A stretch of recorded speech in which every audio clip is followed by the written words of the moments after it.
great privilege to be here and to give lectures to you guys. I should say that I suspect you're probably reaching a stage of information overload. Is that correct? Okay, so I really encourage that you ask questions. Okay, even though I prepared slides for today and tomorrow, I don't feel obligated to have to go through everything. Okay, so if I just cover half and you understand that first half, I'll be happy with that. Okay, so please ask questions. This is going to be a talk about data analysis, so detection methods for stochastic gravitational wave backgrounds. I'm not going to talk very much about sources. I call your attention, though, to some talks that Vuk Mandik will be giving starting tomorrow on cosmological sources of gravitational waves, which is very relevant for this. You've heard talks by Ilya Mendel last week on astrophysical sources, so I'm not going to spend much time on that. There is going to be some overlap with the data analysis talks given by Alan Weinstein and John Veach this week. Also, I'm going to say a little bit about pulsar timing and LISA as far as using those detectors to look for stochastic gravitational wave backgrounds. You'll be getting separate lectures from Neil Cornish, Martin Hewitson, and Alberto Cesana specifically on that next week. So I'm not going to cover everything in total detail for those.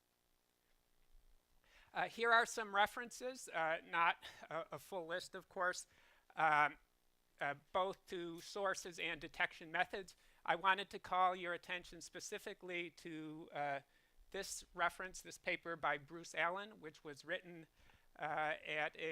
written for a Les Ouches summer school or fall school that he gave in October 1995. That was the paper that I actually learned stochastic backgrounds from. It talks both about sources and detection methods.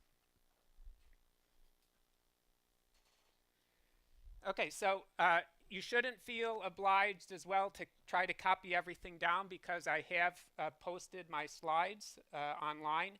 If you go to the school webpage and you click on, I think, my name or stochastic gravitational wave background, you'll be brought to this page here. It's a GitHub page where I have my slides available, both Keynote and PDF versions of them.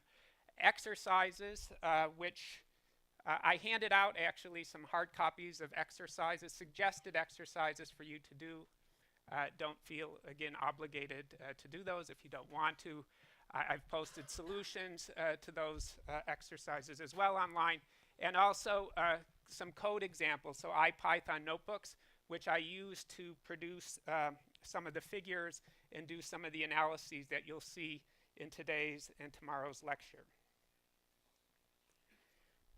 Okay, so the plan or outline for the lectures today, I'm just going to basically give you an overview, discuss the basics of stochastic background searches, basically describe how different types of stochastic backgrounds appear in the data, and then introduce to you a method called cross-correlation, which is the prime method that people use to look for such backgrounds. Tomorrow we'll go into detail, into more details and do a specific example very relevant for LIGO. Okay, so let's start with motivation. Okay, so ultimately we would like to produce the gravitational wave analog of this map here, which is a map of the cosmic microwave background. Okay, so this shows the anisotropies in the background, so fluctuations around the isotropic component, which corresponds to a temperature of roughly 2.73 Kelvin. Okay, the dipole component as well has been subtracted off. The dipole corresponds to our peculiar motion relative to the cosmological fluid. The remaining anisotropies are at a level of 1 part in 10 to the minus 5. Okay, so this was radiation that was produced early on in the history of the universe, some 380,000 years after the Big Bang, when the temperature was roughly 3,000 degrees Kelvin. We measure it now with a temperature of 2.73 Kelvin due to the redshift. This map was made by Planck in 2013. Okay, but for us to produce a similar map for the gravitational wave sky, we've got a long road ahead of us. Okay, because if you go back and look at when the CMB was first detected, the isotropic component, that was back in 1965 by Penzias and Wilson. Basically, they saw excess noise in their radio antenna, which they could not attribute to any terrestrial noise sources. It wasn't until 1992 when the COBE satellite released its results, when the spectrum was, the thermal spectrum, the black body spectrum of the radiation was mapped out. These error bars are 400 sigma, so you can see them. Okay, if you didn't make them 400 times, they would lie within the line width there. Okay, and COBE, as well as producing this thermal distribution here, also produced a map of the anisotropies in the CMB with an angular resolution of roughly 10 degrees. In 2013, Planck released this map. So WMAP and Planck were satellites that were sent to map the cosmic microwave background with finer angular resolution. So this is something on order 10 arc minutes. And they also produced this map here, which shows the angular power spectrum, with a peak here at roughly 1 degree, corresponding to a multiple moment of roughly 200, which basically says that the peak power comes associated with angular sizes of roughly a degree, which is the same angular scale as the moon in the sky. Okay, so here we are, it's 2018, and we haven't detected the isotropic component yet of the gravitational wave background, and it took almost 50 years to go from the initial detection to this map here. Okay, so we've got a ways to go before we can hope to produce something like that in terms of gravitational waves. But at least we've detected other types of gravitational wave signals, which you've heard about in these lectures and before, I'm sure. Basically 5 or 6, depending on how you count them, binary black hole mergers and 1 binary neutron star merger. And we expect similar detections in O3 and subsequent observing runs using advanced LIGO and Virgo. Now, these were very, very strong events that you could see effectively in the data. No sophisticated data analysis was required actually to pull these events out. But we also expect there to be many, many more weaker signals, okay, that don't appear right in the data, okay, but are there nonetheless. Okay, so events that are at larger distances from us and hence have smaller signal-to-noise ratios. These events would be individually undetectable, or said another way, they're sub-threshold. They're below the detectable signal-to-noise ratio. But although they're individually undetectable, they'd be detectable as a collectivity via their common influence on multiple detectors, and this is where this cross-correlation idea will come in. The combined signal is described. Oh, I'm sorry, go ahead.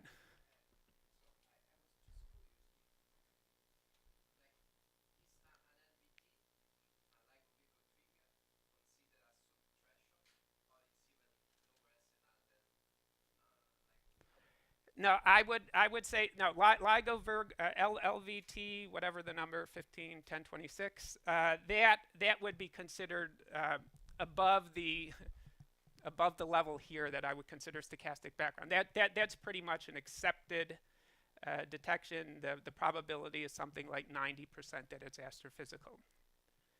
Okay.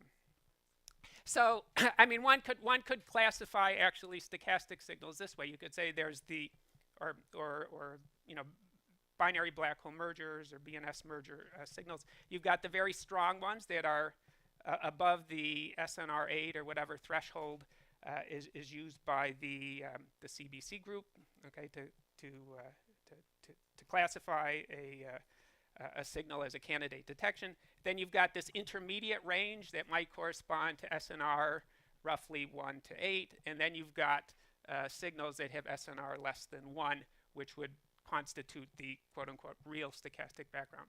Harold?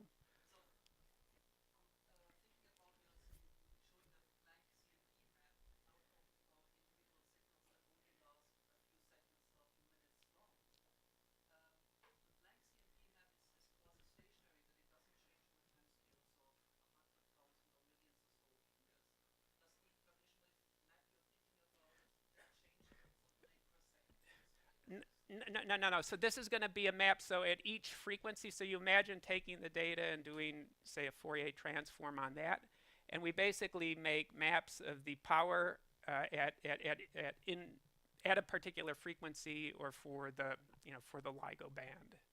Okay, so we don't expect there to be one map that we produce today and then another map of the gravitational wave sky that we produce a year from now and then 10 years from now. Other questions? Okay. Okay, so as I was saying, this combined signal is described statistically, okay, not in terms of a deterministic waveform, and it is basically what we call a stochastic or random gravitational wave background. Okay, and here's the example, and Harold, I think this is what you were talking about. So this is the expected signal that this is the signal that we expect to see from stellar mass binary black hole mergers in the LIGO band.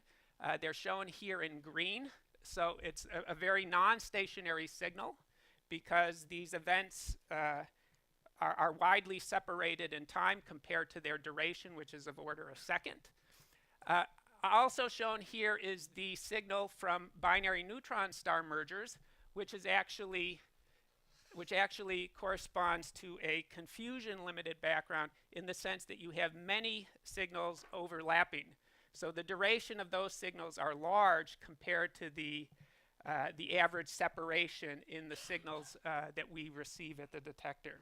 Okay, and this is just a sort of a zoom in of this particular segment here, showing the confusion limited background from binary neutron stars and then a binary black hole merger. Okay, there's no noise in this. Okay, this is just a simulated signal, what we expect, and the time scale here is 3 hours. Okay. Now I handed out exercises. I think you might have seen them on the side. You might have ignored them. That's fine. I will point out sort of the relevant slide here corresponding to the exercises that I gave. The first exercise is to actually verify that the expected rate of stellar mass binary black hole mergers is between roughly 1 per minute and a few per hour. Okay, so you'll see these little exercise boxes appear from time to time. Now this signal is potentially detectable with advanced LIGO and Virgo.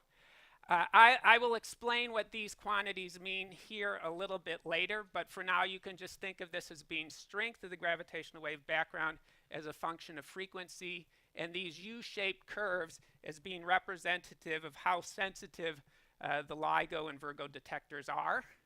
More sensitive means lower here. Okay, these blue, green, and red curves correspond to the total background, the background produced by binary black hole mergers, and that produced by binary neutron star mergers individually. And you can see here that this curve, the blue curve, is close. Well, it's above this dashed curve here, which corresponds to the design sensitivity of the LIGO Virgo detectors, roughly 2022 or something like that. Okay, so you see that this signal here should be detectable. Okay, now this band of gray corresponds to the uncertainty that there is in the rate estimate of the binary black holes and binary neutron star mergers. Okay, so if we're in the middle, if we're on average, then there's then we should see it. If the actual rate is lower, then we're unfortunate, we won't see it. This here is a plot of SNR accumulated. SNR is a function of observing time from the start of O1. So O1 was the first observing run, O2 is the second, O3, etc. And what you see is that the SNR plotted here of the signal, which grows in time, and we'll discuss that later on in this lecture. We see that the SNR will exceed a threshold of 3 sigma after roughly 40 months of total observation from the beginning of advanced LIGO. So again, this corresponds to roughly 2022 or thereabouts. So this signal from binary black hole mergers is something that we hope to see before the end of advanced LIGO and Virgo. Okay. Now, this particular calculation was based on the standard cross-correlation search that we use, which assumes that the signal is Gaussian and stationary, so it's on all the time. It turns out that there's a better method that one can use to look for such signals, and I'll talk about it at the end of the next lecture tomorrow. This is a paper by Smith and Thrain describing that method. Okay, now LIGO and binary black hole mergers or binary neutron star mergers is just a particular detector and a particular type of source. We know that gravitational waves are produced across the gravitational wave spectrum, ranging from periods of milliseconds to periods equal to the age of the universe. Sources corresponding to those periods or frequencies are the binary black hole mergers and binary neutron star mergers that we talked about and that advanced LIGO and Virgo have seen. At lower frequencies relevant for, I should put this here, okay, so this is LIGO and Virgo. So if we go to lower frequencies, which is relevant for the proposed space-based antenna LISA, we're actually going to see a stochastic signal, confusion-limited stochastic signal from the in-spiral of galactic white dwarf binaries, okay, that emit with periods of order hours to minutes. So that signal is actually so strong that it dominates the LISA sensitivity curve at low frequencies. So it becomes another source of noise that data analysts have to contend with in trying to detect other more interesting signals, if you will. There are also signals that we expect of cosmological origin associated with phase transitions in the very early universe, cosmic strings being one such example. I'm not going to say very much about that. I'm going to leave it to Vuk, I hope, to say a few things about that starting tomorrow. And if you go down to lower frequencies, we actually have a signal that comes from the in-spiral and mergers of supermassive black holes in the centers of distant galaxies. And this particular stochastic background is relevant for pulsar timing array analyses that basically precisely time the arrival of pulses from an array of pulsars and look for deviations from the measured arrival time to the expected arrival time to look for the presence of gravitational waves. Now, at the very extreme end, where you have periods equal to the age of the universe, we have a so-called relic gravitational wave background that's associated with quantum fluctuations in the space-time metric that have been amplified by this very rapid period of expansion called inflation.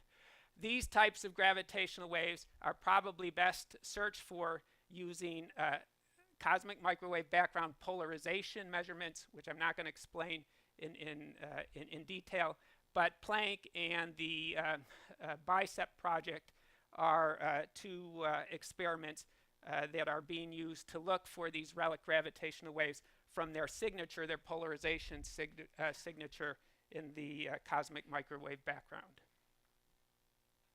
Okay. Okay, so different types of stochastic signals, how do they appear in the data? Okay, so stochastic backgrounds can differ, of course, in their spatial distribution on the sky, or angular distribution on the sky. Uh, it can be isotropic or statistically isotropic, so there's no preferred direction to the source of these stochastic gravitational waves. So something similar to what we see for the cosmic microwave background. The signal can also be anisotropic, so have preferred directions. So for example, concentrated in the galactic plane, which is what we would expect for LISA, for the LISA detector, where the signal there would be dominated by the confusion noise from the galactic white dwarf binaries. Stochastic backgrounds can also differ in their temporal distribution and the amplitude. Okay, so you can have the sort of the canonical stationary Gaussian background, so a signal which is on all the time. So the signal here is in red, the data is in black. So a gravitational wave noise inside noisy detector data. If you take the gravitational wave samples here and you bin them up and make a histogram, you would find for this particular example that the histogram has the standard normal curve. So this is an example of a Gaussian stationary background. The background can be non-stationary, as we said, in the context of binary black hole mergers. Okay, so a signal which has short duration but a long average separation between successive signals, so a very, very low duty cycle. If you take the samples here and you bin them up, you see that most of the time the gravitational wave contribution is 0, so a very non-Gaussian distribution. And then you can have actually a gravitational wave foreground, okay, which again is relevant for the LISA case, where the gravitational wave signal component here in red actually dominates the instrumental noise. So this is a distinction between gravitational wave backgrounds and gravitational wave foregrounds. And you see here a modulation, okay, with a 6-month time period corresponding to the fact that as LISA, the LISA constellation makes its yearly orbit around the sun, at a certain time of the year, the antenna pattern points toward the galactic center, the galactic plane, and hence you would see a peak, larger amplitude signal there, and then 6 months later, the opposite side is again pointing toward the galactic center, or the plane of the galaxy. And finally, stochastic signals, even the Gaussian stationary ones, can differ in their power spectra. Okay, so the distribution of power as a function of frequency, depending on the source of that background. So here's an example of white noise. Okay, so this is what it would look like, just the signal component. Here's a histogram of these values here. And if you just took this data here and you plotted its power spectrum, it looks like this blue thing here, okay, which is effectively flat in frequency, so constant in frequency, with an amplitude equal to 2 delta t being the sampling time, and sigma squared being the variance. Okay, now the signals here that I'm going to be showing are signals that are produced with the code that I made available to you online. They're not necessarily astrophysically realistic, but they at least have a certain qualitative feature of certain astrophysical types of backgrounds, which allow me to make sort of certain points here as we go along. Okay, so here's a signal made up of a superposition of binary neutron star chirp signals, so long duration signals that overlap sufficiently to produce a confusion limited background, which looks like this. Again, a histogram of the data samples is Gaussian, but if you make a power spectrum of this, you see that that power spectrum has a frequency dependence of f to the minus 7/3, which is something you might know this number from stuff that Ilya might have talked about. If not, we'll get to it later today.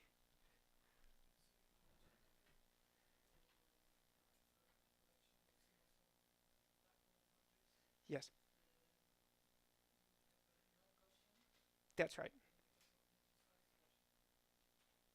The reason why you have so what I'm doing here is I'm taking binary neutron star chirp signals that have a rather long duration. So for the simulated data, I just had these things, you know, maybe 4 seconds long or something like that. But then I just had their separation, their average separation, short relative to this time.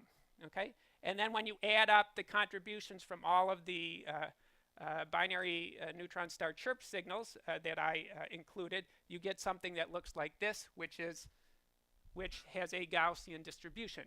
If you take signals for binary black holes, which have a much shorter duration, and you space them out, you know, further, then you'll get something that's non-Gaussian. And I'll show you. I think the next slide has that in more detail.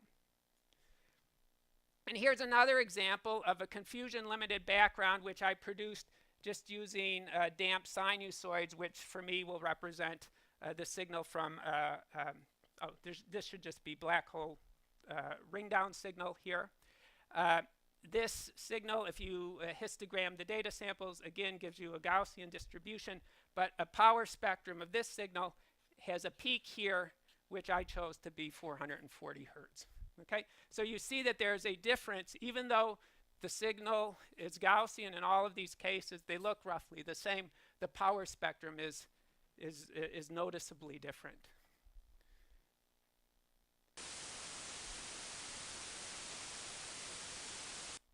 That's what the white noise signal sounds like.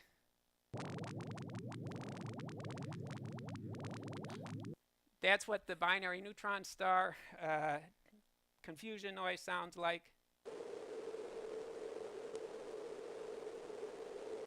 And that's the confusion noise from these ring down signals. So the power spectrum is something that you can hear.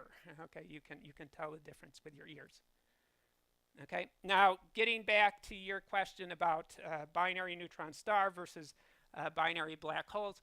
Well, the fact that one is a confusion limited signal and the other is sort of popcorn or non-stationary / non-Gaussian comes from the expected rate of signals relative, the expected rate of those signals and the duration of those signals. Okay, so for the binary neutron star case, as we looked at before, the duration is long compared to the expected separation between successive events, and you get this confusion limited signal, which is Gaussian. Whereas if you do the same thing using rate estimates and signal durations for binary black hole mergers, where the signal duration is short compared to the average separation in the signals, you get something like this, okay, which is highly non-Gaussian, okay?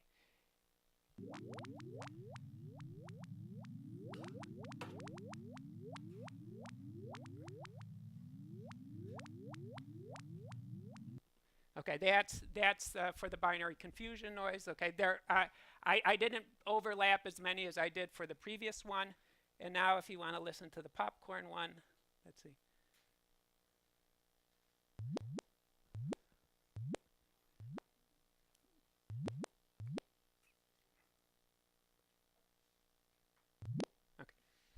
Okay, so that's so again, it's something that you can hear.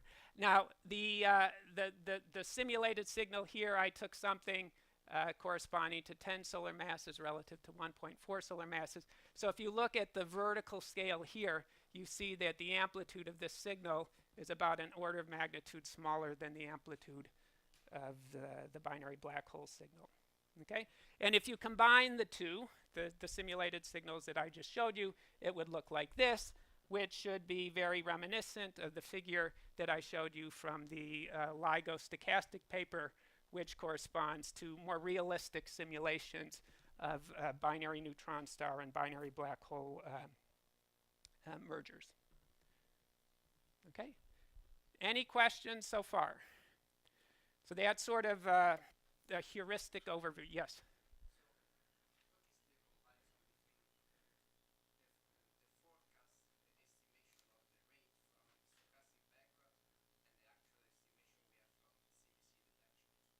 Oh no, I use the rate from CBC detections in order to inform what the so the rate for CBC detections is what's used in order to determine the rate to allow one to conclude that for the binary black hole case, it's going to be this non-stationary popcorn-like signal with a very, very low duty cycle. Y yeah, yes. So yes, we haven't done that yet, but it should be okay. And when I talk about the method of Rory Smith and Eric Thrain, I think it hopefully it will become more clear what the connection is there. Okay. Okay, so let's go into a little bit more mathematical detail in regard to how we characterize a stochastic background. So here's that same signal that I showed you from the previous slide, but now buried in detector noise. Okay. You can think of a stochastic signal as a superposition of signals that are individually too weak or too numerous to individually detect. Okay, so these signals here, although they have deterministic waveforms, are too weak to individually detect in the data, whereas for the binary neutron star case, they're overlapping, so they're too numerous to individually detect. The signal looks like noise in a single detector, and as I mentioned earlier, it's something that's characterized statistically in terms of moments, if you will, ensemble averages of the metric perturbations that basically correspond to the gravitational wave. Okay, so what are these metric perturbations? So for a stochastic background, the metric perturbation, this HAB, at a particular time and particular location in space, can be written as a superposition of plane waves, okay, that have that have different frequencies, come from different directions on the sky, and have different polarization components. So that corresponds to the integral over frequencies, the sum over directions, and the sum over polarization components. This quantity here, which you probably saw in previous talks, are the so-called polarization tensors of the gravitational wave. Here is a sort of a picture showing the geometry of the situation. We have n here being the direction to the gravitational wave source, the plane wave signal here propagating in the opposite direction. L and m here are two vectors perpendicular to n. Okay, typically we choose L and m for stochastic searches just to be theta hat and phi hat, the unit vectors associated with the standard spherical coordinate system. Okay, but you can rotate. You can.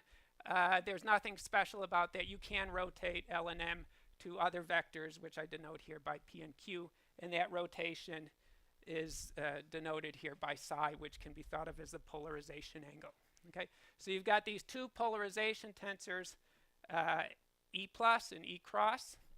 Oh, that's typo. Okay, I got to fix that. Okay, so that should be E cross here. Okay. And as I mentioned, the statistical properties of the background are encoded in the probability distribution, or equivalently moments of the random field. Okay, so this is a random field. Okay, so instead of talking about moments or moments of these quantities here at different times and positions, we can equivalently talk about the moments of these. So these you can think of as the Fourier components of the gravitational wave background. This here is just, these are the polarization tensors, and this is the dependence for a plane wave propagating in direction minus n hat. Okay, so we've got the first moment, we've got the second moment, we've got the third moment, etc.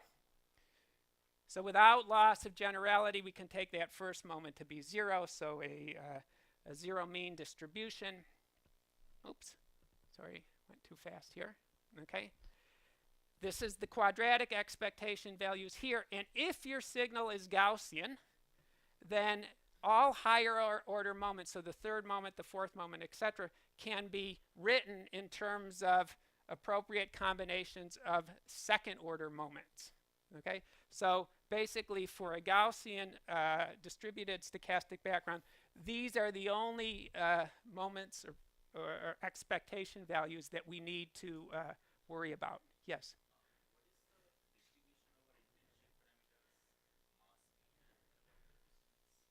That's somehow, well, that's somehow hidden in here. Okay, so we're not talking about, let's see, that would be hidden here. Okay, so for the stochastic background case, we're not detecting a particular source that corresponds to a single binary black hole merger with these individual masses, etc., and these spins. Okay, given that it's only described statistically, we can only make statements, or statistical statements about the signal that we recover, most notably connected to the so-called power in the signal, the power spectrum. Okay, and this quantity here basically gives you the power in the gravitational wave background. Is that okay? No, not yet.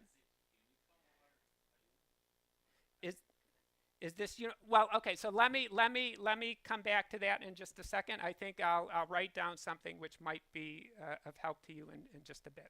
Okay. Okay, so we just said that the quadratic expectation values are the most relevant things for describing different types of Gaussian stochastic backgrounds. Okay, here are the quadratic expectation values for a stochastic background which is unpolarized, stationary, and isotropic. Okay, unpolarized means that there isn't any preferred plus or cross polarization. They're statistically equivalent, okay, which gives rise to this delta AA prime over here with no sort of polarization dependence in the other factor. Stationary means that there is no preferred time, okay, which gives rise to this delta F minus F prime factor, which I think John Veach had talked about before. Okay, Bruce? Okay, sure, sure. Yes.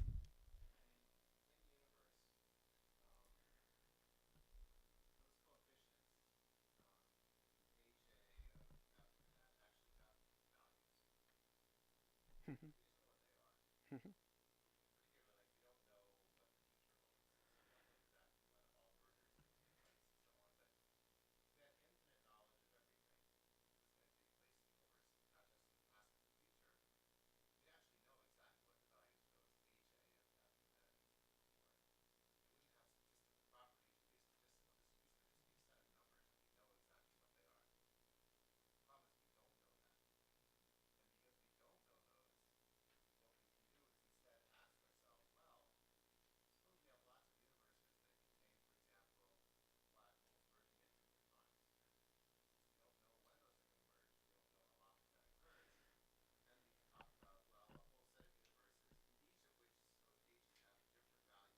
Mhm.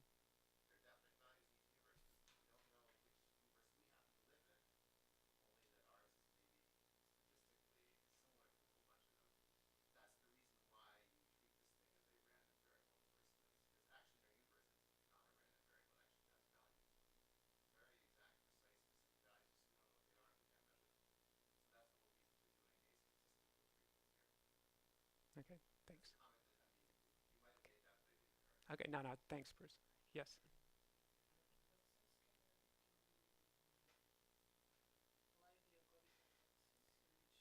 Yes, that's right. That's right. So the ensemble average here is an average over multiple copies of the system. Now we don't have access to multiple universes, but assuming the ergodic hypothesis, then if we imagine looking at a long stretch of data and calculating h for that long stretch, and then doing it for another long stretch, and doing it for another long stretch, and doing it for another long stretch, and then averaging up the HAs that we get for those long stretches of data, that would be a way of implementing this angle bracket expectation value. Okay. Okay, so I was writing the quadratic expectation values for an unpolarized, stationary, and isotropic. Okay, so we said that this delta corresponds to the stationarity, the fact that there's no preferred time. This delta basically says that there's no correlation between plus and cross, and the absence of any index on here basically says that the plus and cross polarizations are statistically equivalent. And then isotropic means that there's no preferred direction on the sky. So there's no n dependence in this quantity here. This delta function here basically says that these Fourier coefficients coming from different associated with different directions on the sky are uncorrelated with one another. So basically there's this single function of frequency that's relevant for such a background. Now, if we just simply relax isotropic and allow for anisotropic backgrounds, but again, consider the unpolarized stationary case, the only thing that changes is that this SH of F becomes this P, which now has direction dependence. So there can be preferred directions on the sky where the gravitational wave background is stronger than in other directions. And if you integrate this P over directions on the sky, you recover back that. That's the isotropic component of the background. So that's the relation between P and S. Okay? Now, it turns out that this quantity here, this so-called strained spectral density SH, is related to some other quantities that we use to discuss a stochastic gravitational wave background. They're all related to one another. So we've got this strained spectral density or power spectral density SH of F. It's related to the energy density spectrum in gravitational waves normalized by the critical density, this thing omega GW of F. Okay, so it's basically the fractional energy density in gravitational waves where we've normalized by the critical energy density per logarithmic frequency interval. And then we can talk about a dimensionless characteristic strain, which is related to SH, okay, this way here, okay? So all of these three, SH of F, omega GW of F, HC of F, are different ways of talking about a stochastic gravitational wave background. And depending on what paper you're reading, okay, you will see either this used, that used, or all of them used at different times, okay? And the second exercise that I gave you is actually to derive this relationship here, showing that SH and omega are related in this way. And you will need to use this expression here. Okay? Okay, now this is sort of related to the astrophysical background question. Now there's a paper that Stirl-Finney wrote back in, I can't remember, 2001, called A Practical Theorem on Gravitational Wave Backgrounds, which basically tells you how you can calculate omega GW of F for an astrophysical background. Okay, this is a paper that everybody refers to. It never was published. It's just out there on the archive, but it probably has more citations than any paper that I've written. Okay.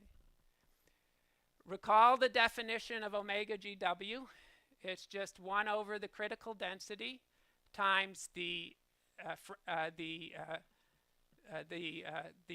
amount of gravitational waves in logarithmic frequency interval f, log f. Okay. D log f is just df over f, so we can write it that way. Okay, so that's the definition that we had from the previous transparency. Now, if we want to obtain omega GW of f from a set of, from a particular source, say binary black hole mergers throughout the universe, then what we need to do is we need to integrate the contribution to the signal over redshift, over distance to the sources. Okay, and if you look at the form here, and you look at the form here, you can see that this is exactly what you should write down. Okay, so n of z here is the number density, so number of events per co-moving volume. Okay, so we're integrating over redshift, so this can be redshift dependent. Here we have energy and gravitational waves, the amount of energy and gravitational waves in a frequency interval dfs, where fs means in the source frame, which is different than the frequency that we would observe today, okay, by a factor of 1 plus z. So f is the frequency today, f sub s is the frequency at the source at a distance at redshift z, okay. So that corresponds pretty much to this here, okay.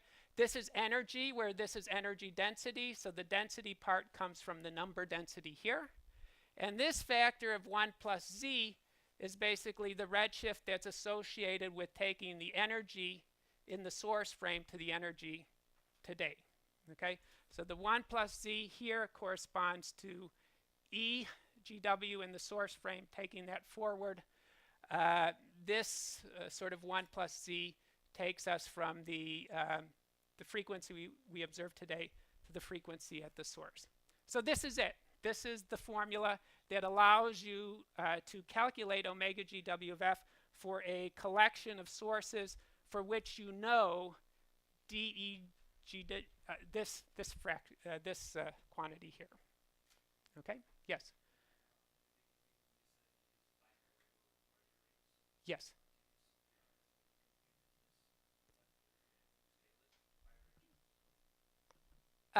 So let's see. So what I no. So for the calculation that I asked you to do for exercise number 1, there I'm assuming I'm using the rate estimate that LIGO gives, which is the rate estimate today, and I'm assuming that rate estimate is constant over redshift. Okay, so it's a rough approximation. Okay, for that first exercise. Now, this expression, as I said, is in terms of the number density of sources, number per co-moving volume.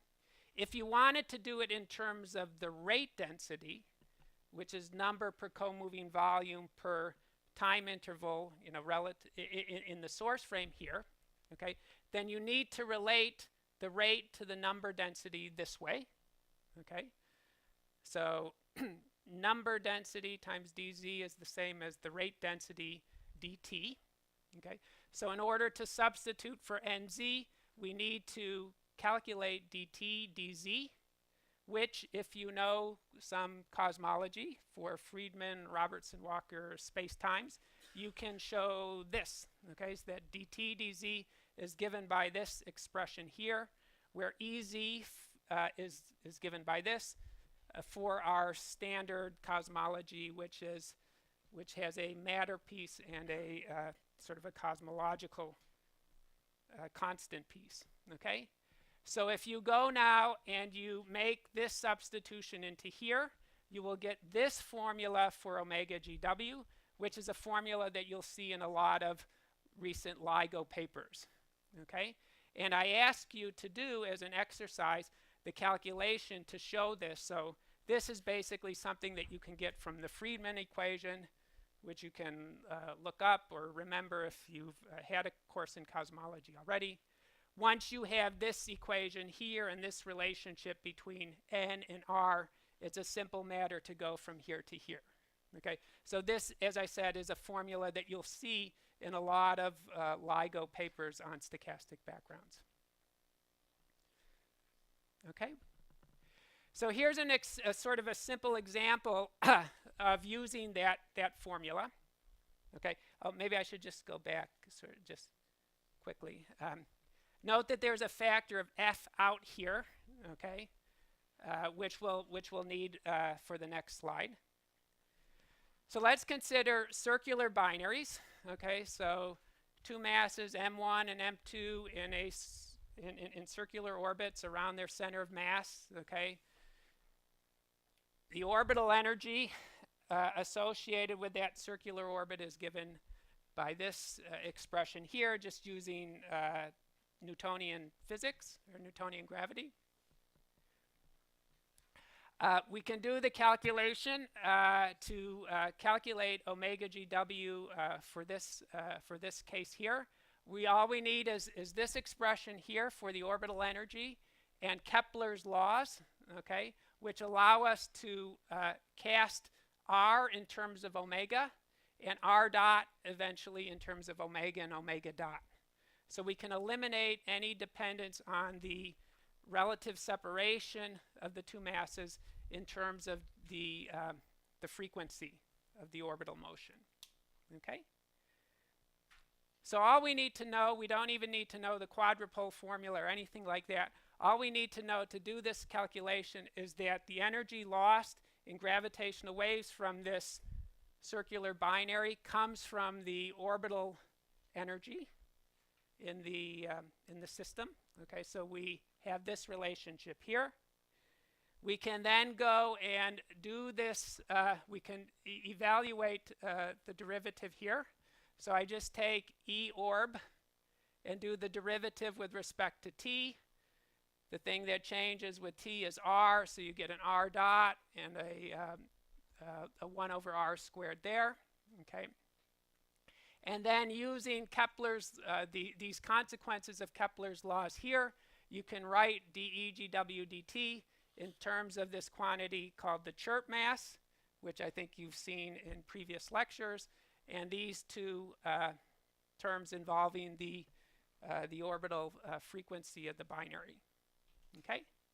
Now remember that in the expression for omega GW, we had a quantity dE GW dF. Okay. So we want to calculate this. Okay, which is simply related to this derivative here by a dt df or an omega dot term, okay, ignoring factors of 2 pi and the like. Okay, so what we see is that this dE GW dF is proportional to f to the minus 1/3, which when multiplied by f in the, this f dependence in the from the previous slide gives us omega GW as proportional to f to the 2/3.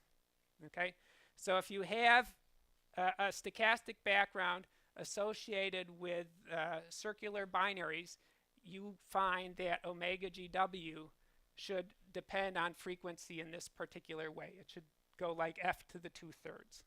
Okay, the characteristic strain, which is related to omega GW using formulas from the previous previous slides, basically gives you something that goes like f to the minus 2/3.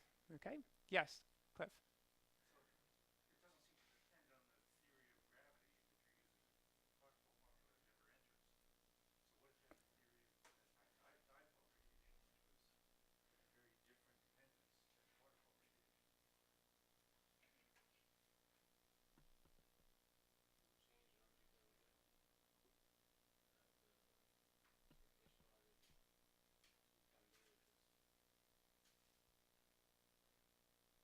So I don't know the answer, Cliff, to your question. So you're saying, I mean, so this expression here only involves this quantity. Okay. And that quantity can be calculated for the example that I gave just using sort of energy balance and the Newtonian expression for E orb.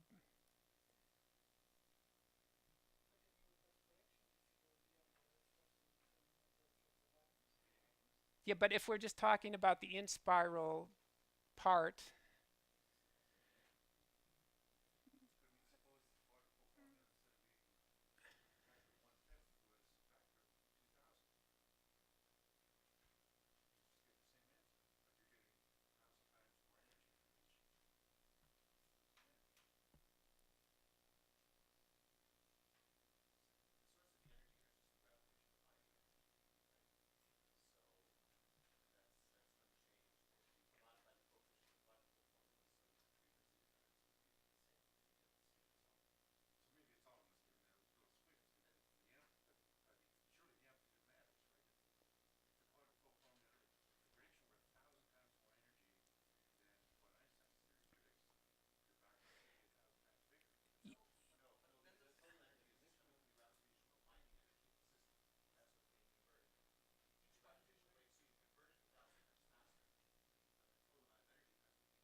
Okay.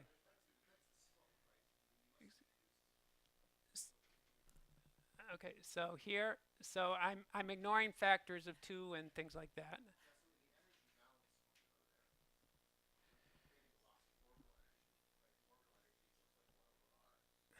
That's right. That's this.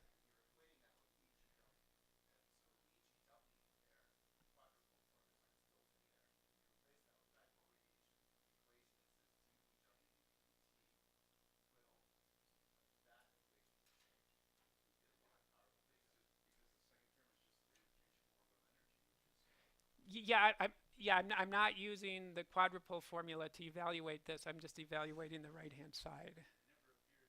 That's right. That's right. Yeah.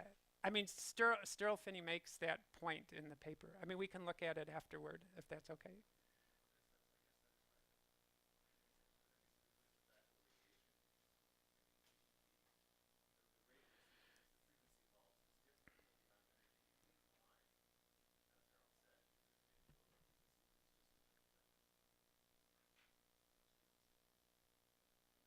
Okay.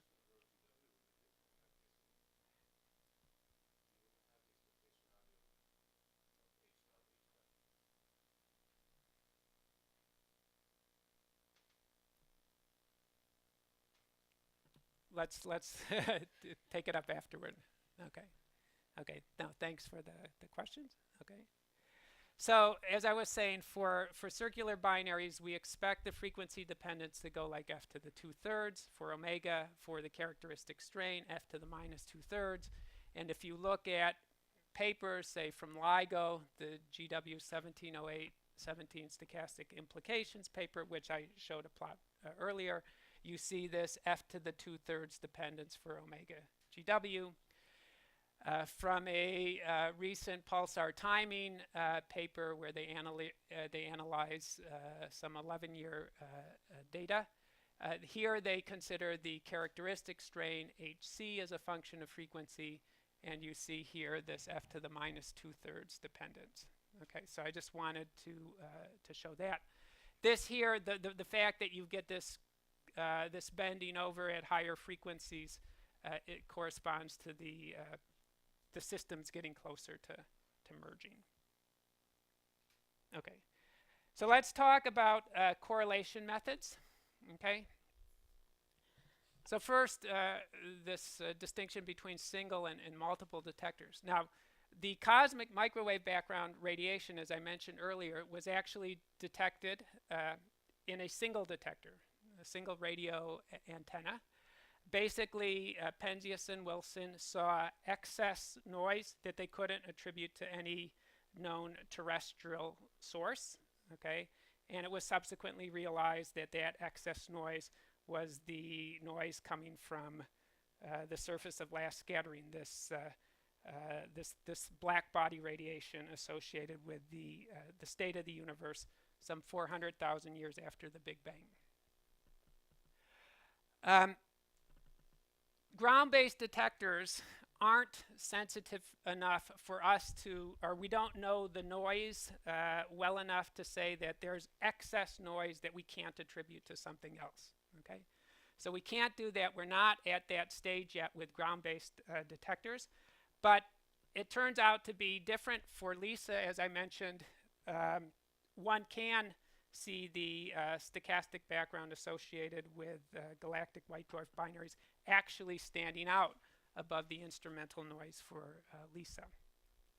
Okay, so because we can't detect a stochastic background just from excess noise in a single LIGO detector, for example, what we do is we look for evidence of its common influence on multiple detectors. So we cross-correlate data from multiple detectors in order to look for the stochastic signal. And even though the signal is weak, so it sits buried below the detector noise, it turns out that you can pull it out by building up or increasing the signal to noise ratio by correlating data over longer and longer periods of time. Okay, so that's the beauty here, is the signal is on all the time. The more data that you analyze, the larger the signal to noise ratio grows. as we'll see in just a second. Yes? With the number of detectors. It scales like the square root, so the power signal to noise ratio scales like the square root of the number of detector pairs that you analyze. Okay, so here's the basic idea for cross correlation. You could think of this as just a single sample of data and two detectors, okay, D1 and D2. There's a common gravitational wave signal component and the noise N1 and N2 being different in the two detectors. We cross correlate, which in this sense is just a product of D1 and D2, and then we look at the expected value of that. Okay, so we just take this product here, expand it into 4 terms, and evaluate the expected value. We don't expect there to be any correlation between the gravitational wave signal and the detector noise, so these 2 terms are 0, just leaving this gravitational wave piece and an N1, N2 piece. Okay, assuming that the detector noise is uncorrelated, okay, which to a good approximation is the case if you've got well separated detectors, then this goes away and you're left with just the contribution coming from the stochastic signal. So SH here being the variance in the stochastic signal. Okay, so by just doing this cross correlation, you extract the power in the gravitational wave background, assuming that there's no correlated instrumental noise. Okay, so now let's go. Maybe I went too fast there. Okay, so that's the basic idea. Okay, so now let's do a worked example. Okay, where we just generalize it a little bit. We're going to consider n samples of data. We'll do white gravitational wave background and white detector noise, and we will do this example just to determine how the signal to noise ratio grows with the number of samples or the duration of the observation. Okay, so we've got here D1I and D2I, so that's the ith sample in detector 1, the ith sample in detector 2. Okay, I won't don't bother writing this down because we got several steps. Okay, we've got the common gravitational wave signal in both of these, and then different noise contributions N1I and N2I, and then we just form this estimator. So basically, the average of the products of the data for the 2 detectors. Okay.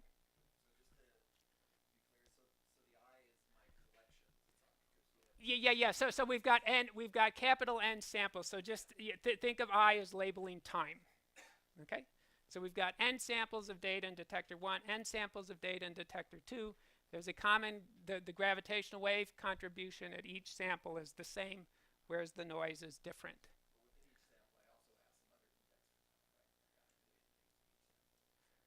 No, I'm literally thinking of, right, so here time is going this way, and I'm just taking n samples. So I equals 0, 1, n minus 1 or something like that. Okay. Okay. So let's calculate the expected value of this cross correlation, okay, which when you take the expected value of C12, that expected value goes on the product here of D1, D2. Okay, as we showed in the previous slide, assuming that there's no detector noise, that just leaves the gravitational wave contribution there, okay, which is the variance in the gravitational wave signal. Okay, so the expectation value of this cross correlation gives us the variance in the stochastic signal, the thing that we wanted to extract. But what about the variance? What about the uncertainty in that in this particular estimate? Well, to calculate the variance, we calculate the expected value of the square of the correlation minus the square of its expected value. Okay, that's just the definition of variance. Okay, and then we make the substitution for C12 given by this sum. So we're going to have two sums here, sum over I and a sum over j. And then we're going to have an expectation value of that product of C1 or C12 squared that gives you this. And then you've got a minus expectation value of C12 squared, which gives you this. Okay, everybody see that? Just making a substitution. Okay, now in order to go from here to the next step, we use, I guess, what's called Wick's theorem, which basically allows you to take a fourth order expectation value of zero mean Gaussian random variables to a sum of products of quadratic expectation values. Okay, so this is for Gaussian random variables with zero mean.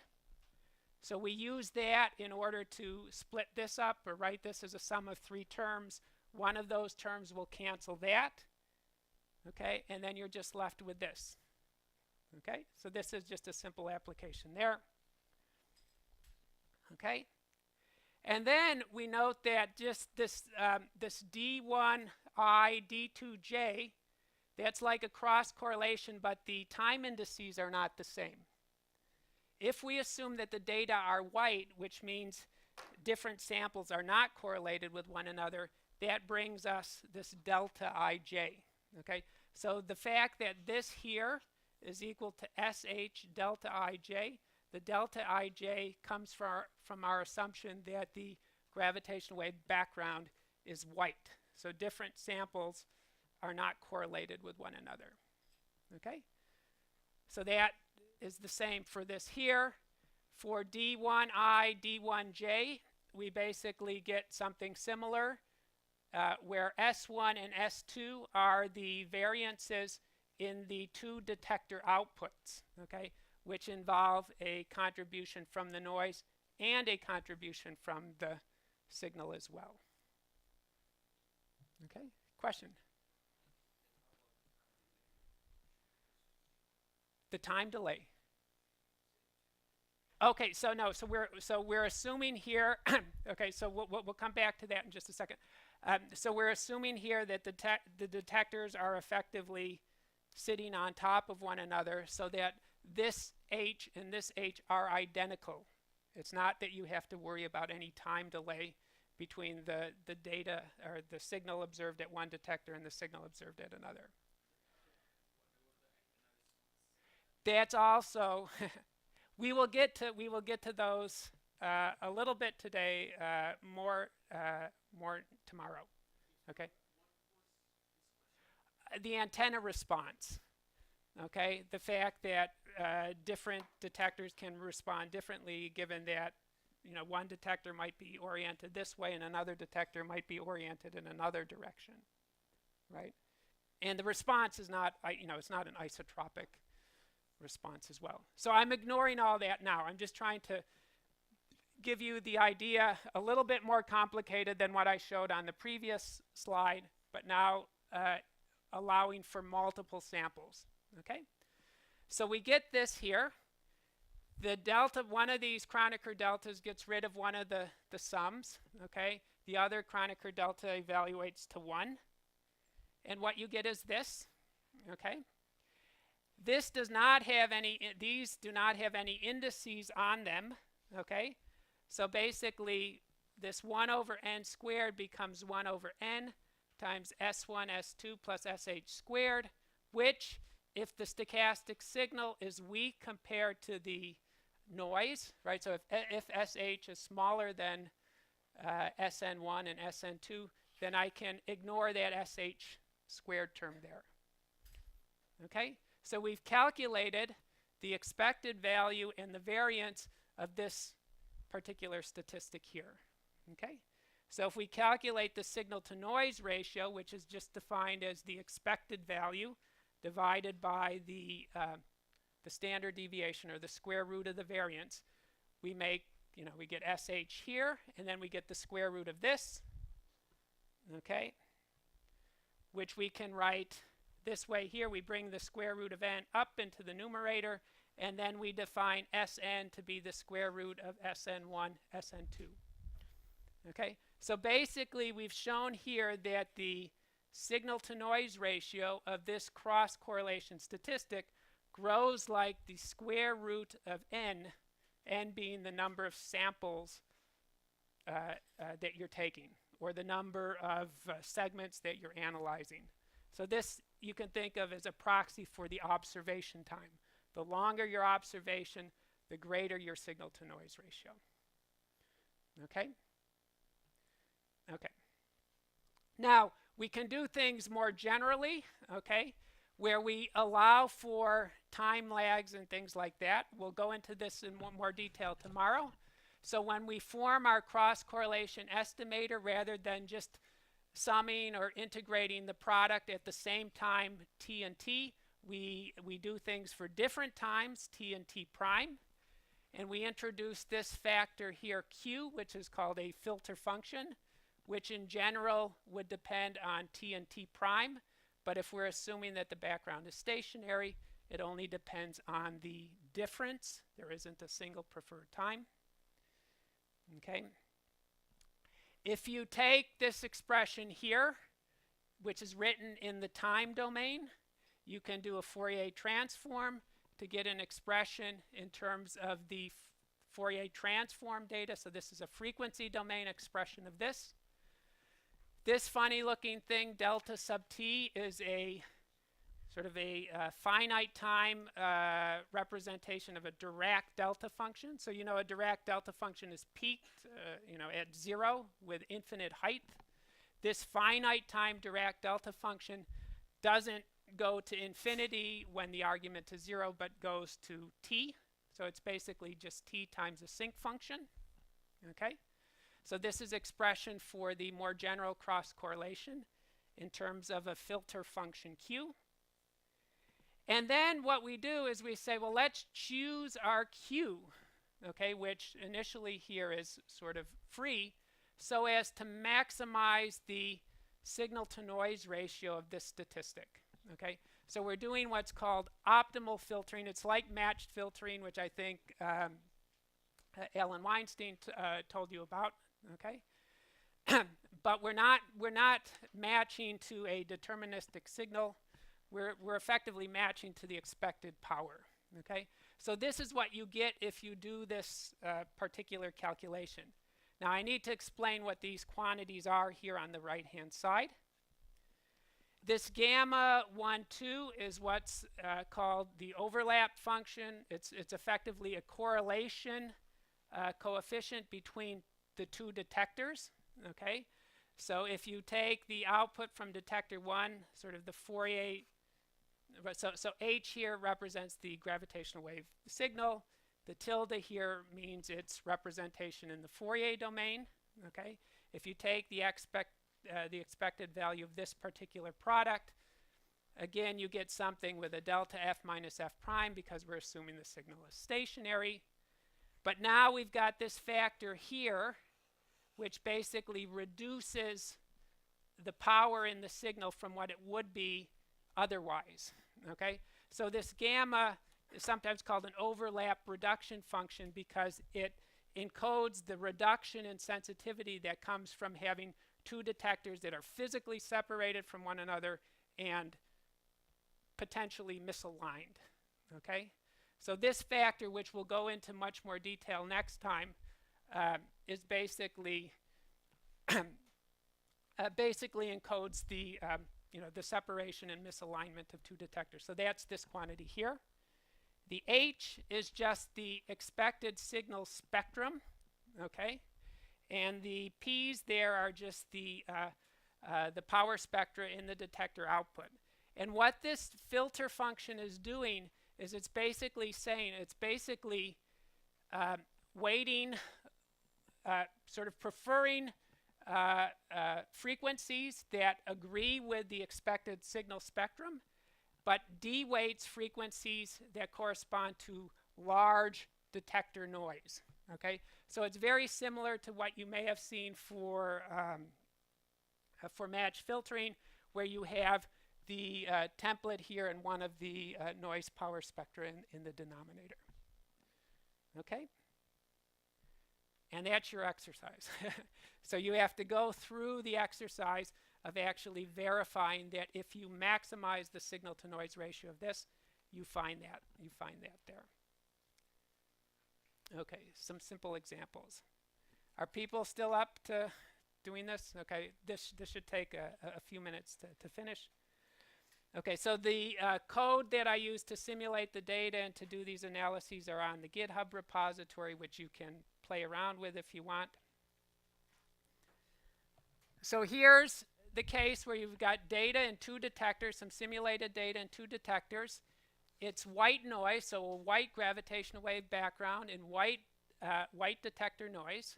Okay, so the expected spectrum for a white gravitational wave background is flat in frequency, so it's something that's just constant. Okay.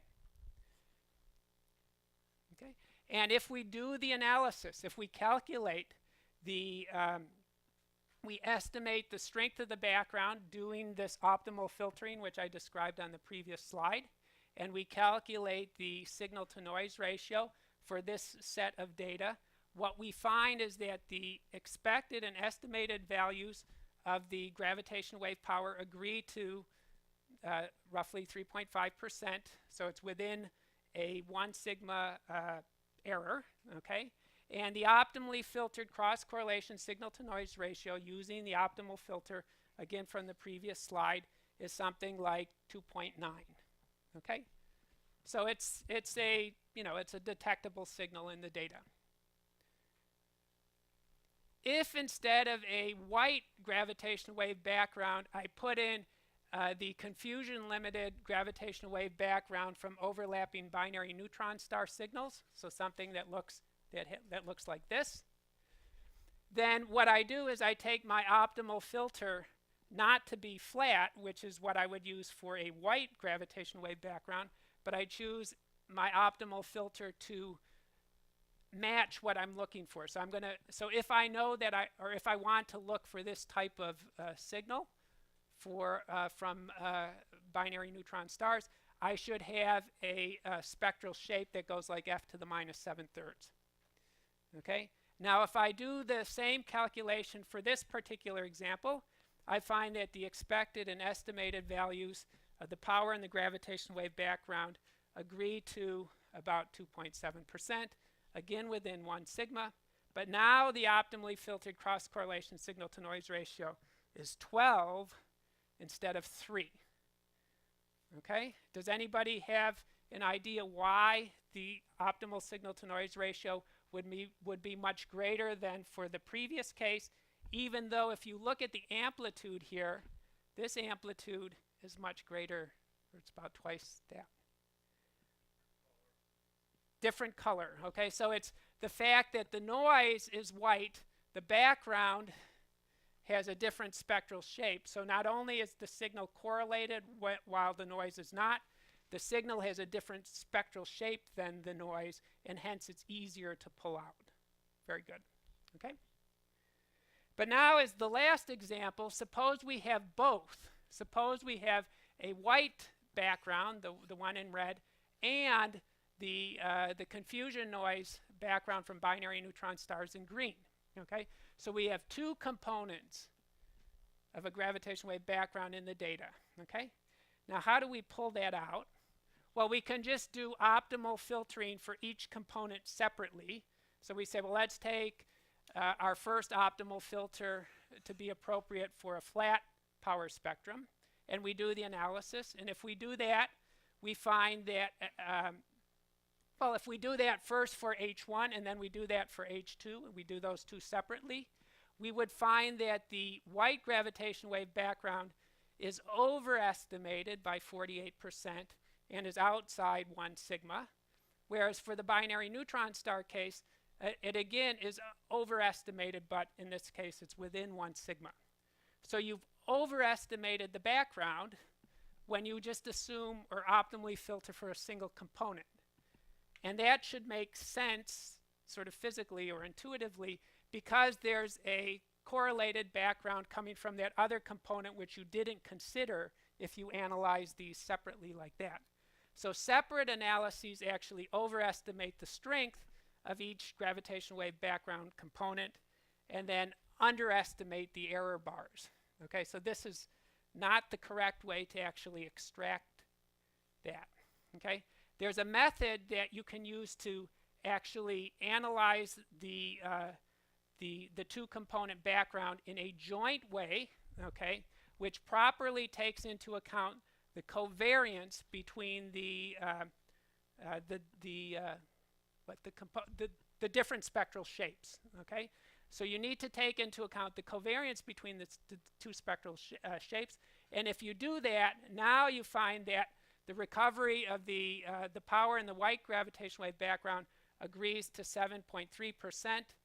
That for the binary neutron star background agrees to 3.8%, with signal to noise ratios that are smaller than what they were when we only had one component in the data, but still there isn't this bias. Okay, so you can do a multi-component analysis like that to pull out the two separate signals. Okay, and this last slide here, I'm just going to go through the math, okay, of this. Let me know if there's something confusing, but it's actually similar to what you actually saw in one of the slides from Marianne the other day. Okay, so what do we take? So for the joint multi-component analysis, the data we take are just these cross correlation estimators, right? We take the data from detector 1, the data from detector 2, we Fourier transform them, we take a complex conjugate, multiply them together. So this is something that depends on frequency. We can calculate its expected value, and we see that there's a sum here that corresponds to the fact that there are multi-components in the data. Okay, so for the example I gave, alpha is just 1 or 2, but in general we can consider, 3 or 5 different gravitational wave components in the data. So basically we've got the spectral shape for the different components here. We've got this overlap for the two detectors there, and then this A here is the amplitude of each component. Okay, so we have effectively an amplitude which we're trying to estimate, multiplied by something which you can think of as a matrix. Okay, there's an alpha index corresponding to the number of components, and then there's a frequency index corresponding to the data. Okay, you can calculate the covariance matrix, the noise covariance matrix for this, similar to the worked example that we did, where we take the expected value of the square minus the square of the expected values, and you find something which, if the signal is weak, depends only on the detector output, okay, P1 and P2. And then you can write down a likelihood function for this particular example here, where you have the data minus its expected value. You've got the noise covariance matrix here, and again, data minus its expected value. So this is exactly the likelihood function that you would write down, where you take the C hat as your data. A are the amplitudes of the different backgrounds, and this M here is a matrix that maps sort of the alpha index here to frequency. Okay?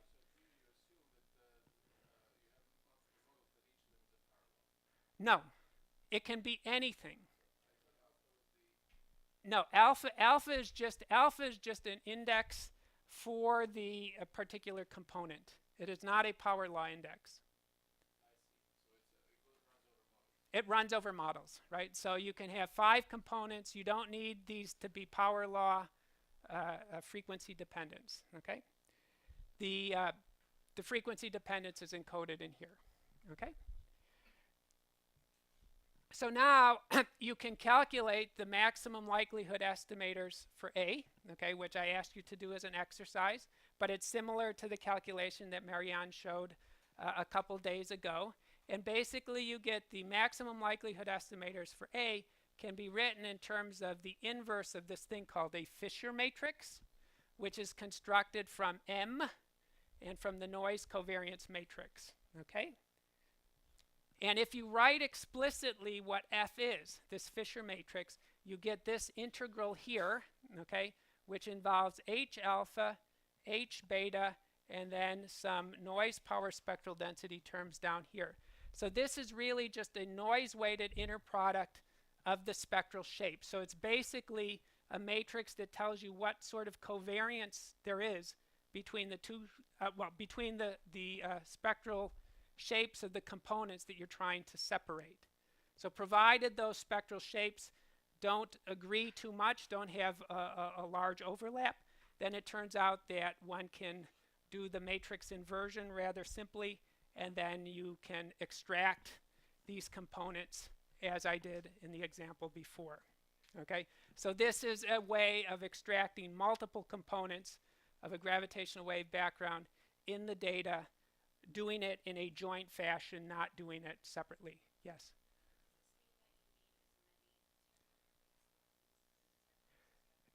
No, no, no, no, no. So this is not. This is for a single. This is for a single baseline. Um, let's see. I think you can still do it with. I'm pretty sure you can do this. So suppose we had three components and just two detectors. I think we can still do this particular analysis here. Okay. And that's the end of the lecture. Okay. Any questions? We're very close to time. Yes.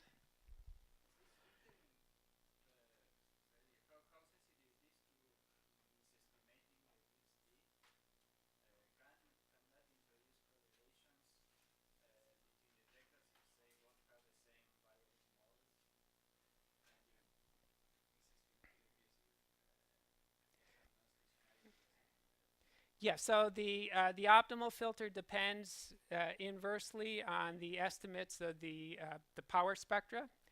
What we do is we typically filter the data so that we remove any lines that might be correlated across the detectors.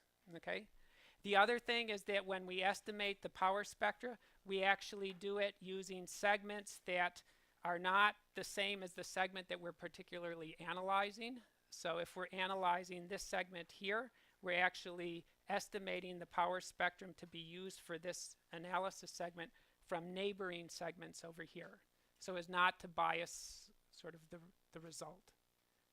Okay, so typically we don't have to worry about the gravitational wave contribution to the power spectrum, because when we estimate the power spectrum for, say, LIGO by just taking the detector output, it has both a noise and potentially a gravitational wave contribution to it. But the gravitational wave contribution is small, so that doesn't typically affect things. Okay? Okay. Okay, thank you.